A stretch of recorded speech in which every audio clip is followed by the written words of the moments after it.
দেশ এবং দেশের বাইরে যে যেখানে আছেন সকলকে জানাচ্ছি শুভেচ্ছা, ঈদ মুবারক। আজ ঈদের দ্বিতীয় দিন।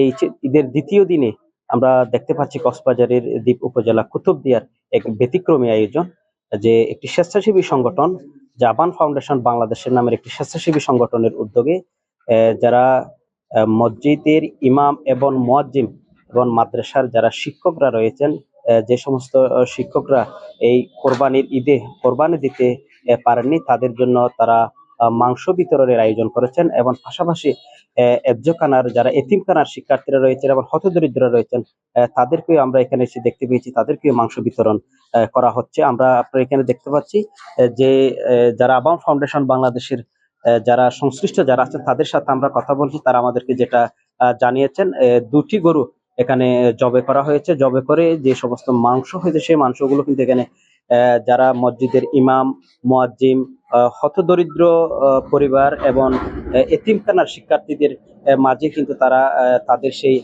মাংস বিতরণ করবেন। আমরা আপনাদের সেই বিষয়টি একটু দেখানোর চেষ্টা করবো। আমরা চেষ্টা করবো এখানকার যারা আবান ফাউন্ডেশনের যারা আছেন তাদের সাথে একটু আলাপ করার জন্য। আমরা একটু প্রথমে কথা বলতে চাই আবান ফাউন্ডেশনের যিনি সাধারণ সম্পাদক হিসেবে আছেন মোহাম্মদ রাশেদুল্লাহ। আপনার কাছে আমরা একটু জানার চেষ্টা করব, আপনারা আজকের যে আয়োজন, এই আয়োজন আপনারা কি কি আয়োজন রেখেছেন এবং কাদেরকে আপনারা আপনাদের এই আয়োজনের মাংস বিতরণটা করতে চান? ধন্যবাদ এনটিভি অনলাইনকে, যারা আমাদের সব সময় পাশে থাকে এবং আমাদের তথ্যগুলো মানুষের কাছে শেয়ার করে। আসলে আজকের যে কোরবানি বিতরণ, এখানে দুইটা গরু জবাই করা হয়েছে, যেগুলোর মূল উদ্দেশ্য হলো যে এখানকার যে বিভিন্ন মাদ্রাসার এতিমদেরকে আমরা বাছাই করছি। পাশাপাশি যে সকল মসজিদের ইমাম এবং খতিবেরা কোরবানি করতে পারে না, মাদ্রাসা শিক্ষকেরা, তাদের কাছে আমাদের কোরবানির মাংসটুকু পৌঁছে দেওয়া আমাদের লক্ষ্য। আমরা সারা বাংলাদেশে 12টা গরু ইতিমধ্যে কোরবানি দেওয়া সম্পন্ন করেছি। এছাড়া আমরা 7টা ভেড়া ছাগল, এবছর আমরা ছাগল কোরবানি দিতে পেরেছি আলহামদুলিল্লাহ, মানুষের সহযোগিতা নিয়ে। এগুলো দিয়েছিলাম মানে বাংলাদেশের বিভিন্ন প্রত্যন্ত অঞ্চলে, যেমন বুলা এবং রাঙ্গামাটির লঙ্গদু, রাঙ্গামাটি, কাউখালী, খাগড়াছড়ি, কুতুবদিয়া, বান্দরবনের গহীন জঙ্গল, এছাড়াও আছে উত্তরবঙ্গের কুড়িগ্রাম এবং বগুড়া। আমরা এই ধারাবাহিকতা প্রতি বছর আমাদের এই কার্যক্রমটুকু চলমান থাকে। আচ্ছা, তাহলে আপনারা বলছেন দেশের বিভিন্ন প্রান্তের যে দুর্গম এলাকাগুলো রয়েছে সেগুলোকে আপনারা এবারে টার্গেট করে দিয়েছেন। আমাদের সবসময় টার্গেটে আমরা দুর্গম এলাকায় আমাদের মানুষের যে ভালোবাসা আবাম ফাউন্ডেশনের প্রতি থাকে, ওই ভালোবাসাটা আমরা মানুষের দুর্গম এলাকার মানুষের কাছে পৌঁছে দেওয়ার চেষ্টা করি, যেখানে খুব কম সংখ্যক মানুষ কোরবানি করতে পারে, ওইসব এলাকাগুলো আমাদের টার্গেটে থাকে। আচ্ছা, আপনাদের যে কার্যক্রমগুলো তো আমরা প্রায় সময় দেখি, আপনারা বিভিন্ন কার্যক্রম করে থাকেন। আপনাদের ভবিষ্যৎ কি কার্যক্রম পরিকল্পনা আছে, যে কাদের নিয়ে আপনারা কাজটা করে থাকেন যদি একটু? আবাম ফাউন্ডেশনের মূল লক্ষ্য হলো যে যে সকল মাদ্রাসার শিক্ষার্থী আছে, এই বিশেষ করে এতিম শিক্ষার্থী, তাদের কল্যাণে কাজ করা, তাদের পড়াশোনা কন্টিনিউ করা, তাদের খাওয়ারের যে ব্যবস্থা করা, এটাই হলো যে আমার ফাউন্ডেশনের মূল লক্ষ্য। পাশাপাশি আমাদের একটা লক্ষ্য আছে, আমরা একটা দুর্গম এলাকায় হসপিটাল করবো, ইতিমধ্যে এটার কাজ চলমান আছে। এবং আমরা প্রতি মাসে একটা একটা মেডিকেল ক্যাম্প করি। এটা ধারাবাহিকতায় ওই মেডিকেল ক্যাম্পটাকে আমরা স্থায়ী মেডিকেলে রূপ দিতে চাচ্ছি, যেটা বাংলাদেশের দুর্গম এলাকায় হবে। আমরা ওইভাবে একটা প্ল্যান নিয়ে এগিয়ে যাচ্ছি। এছাড়া আমাদের কার্যক্রম আছে, সামনে আমাদের প্রতি বছর বৃক্ষরোপণ কর্মসূচি থাকে। এবছর ইনশাআল্লাহ বৃক্ষরোপণ কর্মসূচিতে আমরা কন্টিনিউ করবো। ধন্যবাদ।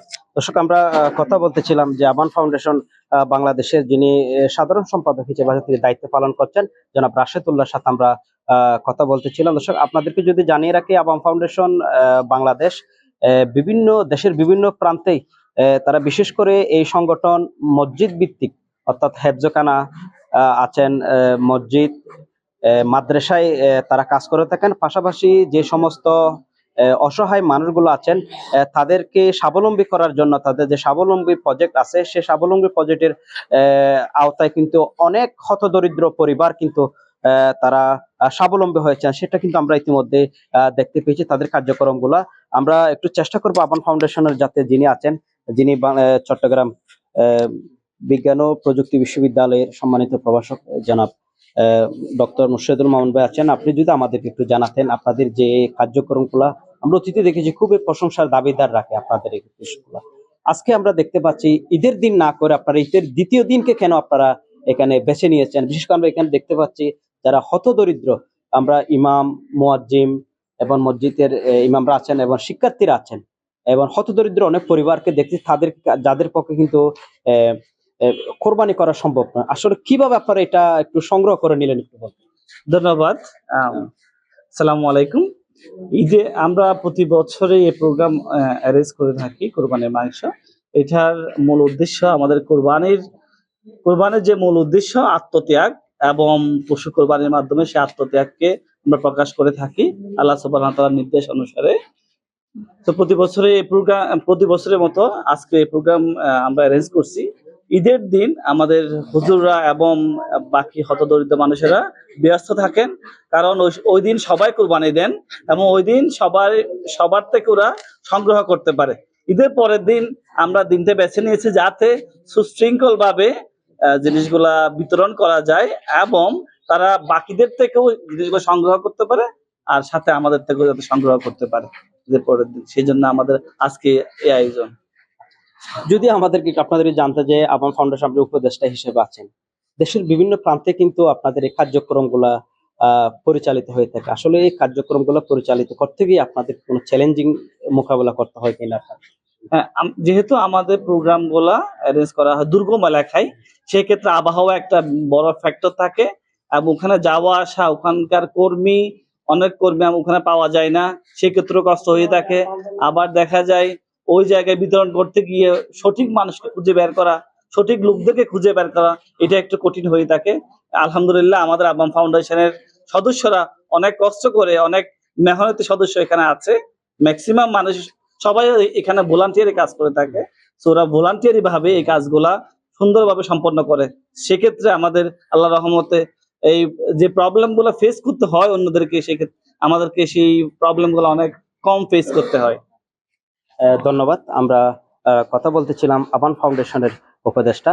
আর সাথে দর্শক আপনাদেরকে যদি জানিয়ে রাখি, আবান ফাউন্ডেশন বাংলাদেশ নামের এই সংগঠনটা দেশের বিভিন্ন প্রান্তের পাশাপাশি কক্সবাজারের দ্বীপ উপজেলা কুতুবদিয়ার মধ্যে কিন্তু অনেক কার্যক্রম কিন্তু তারা পরিচালনা করেছেন। আমরা আজকে এখানে এসে যা দেখতে পেয়েছি যে যারা বিশেষ করে ইমাম মুয়াজ্জিনদের তেমন খোঁজখবর কিন্তু সকলে কিন্তু রাখে না। আমরা এনটিভির মাধ্যমে কিন্তু এর আগেও দেখানোর চেষ্টা করেছি যে অর্থাৎ আমাদের যে বাজেট প্রত্যাশা প্রোগ্রামে কিন্তু এই কুতুবদিয়া থেকে কিন্তু আমরা চেষ্টা করেছিলাম, তারা কিন্তু ইমাম মুয়াজ্জিনরা কিন্তু তারা দাবি জানিয়েছিলেন যে বাজেট ঘোষণা হয়েছে সেখানে তাদেরকে যাতে বেতনের আওতায় রাখা হয় সেই দাবিটা কিন্তু তারা জানিয়েছিলেন। অর্থাৎ দর্শক, এই ছিল আমান ফাউন্ডেশনের উদ্যোগে যে হতদরিদ্র ইমাম মুয়াজ্জিম এতিম শিক্ষার্থীদের যে মাংস বিতরণ কার্যক্রম, এ ছিল আমার কাছে সর্বশেষ। এতক্ষণ পর্যন্ত আমাদের সাথে থাকার জন্য ধন্যবাদ।